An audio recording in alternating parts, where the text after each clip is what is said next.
Chairman साहब, court का काम ये नहीं है, जजेस का काम ये नहीं है कि नरेंद्र मोदी सरकार की मदद करे।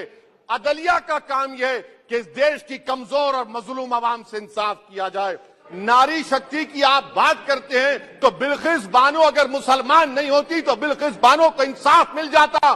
20 साल से बिल्किस बानो लड़ रही है मगर उसका नाम बिल्किस बानो है। आप इंसाफ नहीं करना चाहते बिल्किस बानो से, ये नारी शक्ति आपकी है। चीन का जिक्र आपने किया, क्या प्रधानमंत्री अपनी जबान को जुम्बिश देंगे और चीन का नाम लेंगे? क्या आप चीन को डेमचौक और डेमसांग से उखाड़ कर फेंकेंगे? डीजीपी कॉन्फ्रेंस में चेयरमैन साहब कहा गया कि 65 पेट्रोलिंग पॉइंट में से 26 पेट्रोलिंग पॉइंट पर भारत की फौज पेट्रोलिंग नहीं कर सकती है। मैं सदर जमहूरिया के खुतबे की मुखालिफत में खड़ा हुआ हूं। मैं बरसर इख्तिदार जमात से जानना चाहूंगा, क्या ये सच नहीं है कि आप ही के आदाद शुमार 75वां NSSO का डेटा ये कहता है कि 25% मुस्लिम बच्चे पैसों की गुर्बत की वजह से तालीम से ड्रॉप आउट हो जाते हैं? क्या ये सच नहीं है कि 7 साल से ऊपर जो बच्चों का खवानगी का तनासुब है तमाम मज़ाहिब में सबसे कम मुसलमानों का है? क्या ये सच नहीं है कि ग्रॉस अटेंडेंस रेशियो तमाम मज़ाहिब का सबसे कम मुसलमानों का है? क्या ये सच नहीं है कि सबसे कम एनरोलमेंट जो होता है वो मुसलमानों का है? क्या ये सच नहीं है कि AISHE की रिपोर्ट ये कहती है कि हायर एजुकेशन में मुसलमान का तनासुब 5% से 4% पर आ चुका है? और ये सरकार इन तमाम आदादो शुमार को देखते हुए, इनके आदादो शुमार को सामने रखते हुए सदर जमहूरिया के खुतबे में लफ्ज अकलियत का, माइनॉरिटी का जिक्र भी नहीं किया गया, जो भारत की आबादी का 19% का हिस्सा है। ये इनकी मोहब्बत है अकलियतों से और मुसलमानों से। सर, क्या यह बात सच नहीं है कि आपने माइनॉरिटी के बजट को 40% कम कर दिया, स्कॉलरशिप के पैसों में 560 करोड़ रुपए कम कर दिए? ये आपकी मोहब्बत है जो नफरत की निशानी बनती है। नरेंद्र मोदी की सरकार ये नहीं चाहती कि अकलियत और मुसलमानों के बच्चे तालीम याफ्ता होकर इस देश को मजबूत करें। वो उनको हमेशा गुर्बत और नाइंसाफी का शिकार बनाकर रखना चाहती है। सर, दूसरी बात इसमें यह है कि आज अकलियतों को मुसलमानों के ताल्लुक से कोई महीना ऐसा नहीं जाता जहां पर उनको जान से मारने की धमकी नहीं दी जाती। बरसर इख्तिदार जमात की एक MP साहिबा ने कहा कि चाकुओं को सिर्फ तरकारी के लिए इस्तेमाल मत करो, गर्दनें काटने के लिए इस्तेमाल करो। बरसर इख्तिदार जमात के एक MP ने दिल्ली में कहा कि मुसलमानों का समाजी बायकॉट करो। बरसर इख्तिदार जमात ने गुलबर्गा के रेलवे स्टेशन को हरा रंग किया गया था, उसको ये कहकर तब्दील कर दिया कि मुसलमानों का रंग है। सर, मैं पूछना चाहता हूं, क्या नरेंद्र मोदी की सरकार तिरंगे के हरे रंग को निकाल देंगी?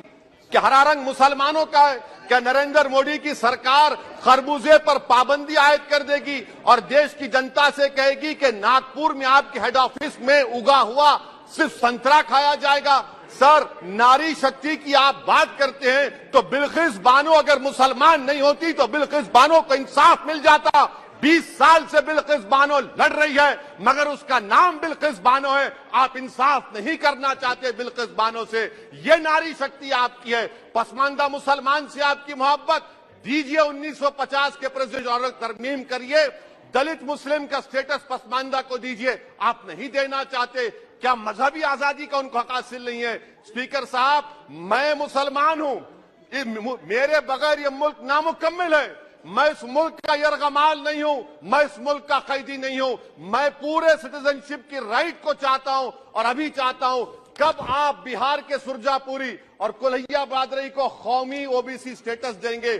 स्पीकर साहब, दूसरी अहम बात मैं कहना चाह रहा हूं, चीन का जिक्र आपने किया, क्या प्रधानमंत्री अपनी जबान को जुम्बिश देंगे और चीन का नाम लेंगे? क्या आप चीन को डेमचौक और डेमसांग से उखाड़ कर फेंकेंगे? डीजीपी कॉन्फ्रेंस में चेयरमैन साहब कहा गया कि 65 पेट्रोलिंग पॉइंट में से 26 पेट्रोलिंग पॉइंट पर भारत की फौज पेट्रोलिंग नहीं कर सकती है। चीन से आप डरते हैं। अरे, डिसएंगेजमेंट हुआ तो डी एस्केलेशन कब होगा, डी इंडक्शन कब होगा? चीन से आप डरते हैं। 3 साल से चेयरमैन साहब 50,000 भारत की फौज हजारों फीट चोटियों पर बर्फ में खड़ी हुई है। देश के प्रधानमंत्री को क्या भारत की आवाम पर भरोसा नहीं है? भारत की फौज पर भरोसा नहीं है? अरे चीन का नाम लीजिए वजीर आजम, डरिए मत चीन से। तीसरी पॉइंट सर, हमारे कानून के मंत्री चले गए, पैराग्राफ 79 और 82 में बेसिक स्ट्रक्चर पर, आईनी ओहदों पर बैठे हुए लोग बेसिक स्ट्रक्चर पर तनकीद करते हैं, लॉ मिनिस्टर कॉलेजियम पर तनकीद करते हैं। इस ऐवान में जब एनजेसी का बिल आया, मैं वाहिद एमपी था, अब याद होगा आपको, जो मैंने कहा था कि भारत के संविधान के खिलाफ होगा बेसिक स्ट्रक्चर के। इंदिरा गांधी से सबक हासिल करना चाहिए। इंदिरा गांधी कहती थी कि जुडिशियरी मेरी पाबंद होना, अब नरेंद्र मोदी कहते हैं कि जुडिशियरी मेरी वफादार होना। इंदिरा गांधी ने 42nd अमेंडमेंट किया, देश की जनता ने इंदिरा गांधी को इख्तियार से बेदखल कर दिया। आप वही इंदिरा गांधी की इरा को ला रहे हैं। आप बताइए स्पीकर साहब, क्या ईसाई मानने वाले व्हाइट टेरर हैं? क्या ईसाई मजहब के लोग व्हाइट टेरर को फरोग देते हैं? आप बताइए। मैं यहां पर जजेस को तहफुज करने के लिए नहीं खड़ा हूं, मैं बेसिक स्ट्रक्चर की हिफाजत में बोल रहा हूं। मैं अदलिया की आजादी के लिए खड़ा हूं, मैं एग्जीक्यूटिव की आजादी के लिए खड़ा हूं, लेजिस्लेचर की आजादी के लिए खड़ा हूं। चेयरमैन साहब, कोर्ट का काम ये नहीं है, जजेस का काम ये नहीं है कि नरेंद्र मोदी सरकार की मदद करे। अदलिया का काम यह है कि इस देश की कमजोर और मजलूम आवाम से इंसाफ किया जाए। चौथा पॉइंट स्पीकर साहब, यहां पर एक बड़े सरमाएदार का जिक्र किया गया है। क्या यह बात सच नहीं कि कांग्रेस और बीजेपी ने ओलिगार्क्स को पैदा किया? आप दोनों ने मिलकर ओलिगार्क्स को पैदा किया। आज इसी वजह से 60% मुल्क की दौलत 1% जनता के पास है। आप दोनों ने बैठकर मलाई खाई और गरीब और नौजवान पिस रहा है। अरे बताओ, ये जो 28 लोगों की लिस्ट है जो देश का पैसा खाकर भाग चुके हैं या बैठे हुए, उसमें कोई मुगलों का नाम है क्या? कोई मुगलों का नाम नहीं है, मगर आप उस पर कुछ नहीं बोलेंगे।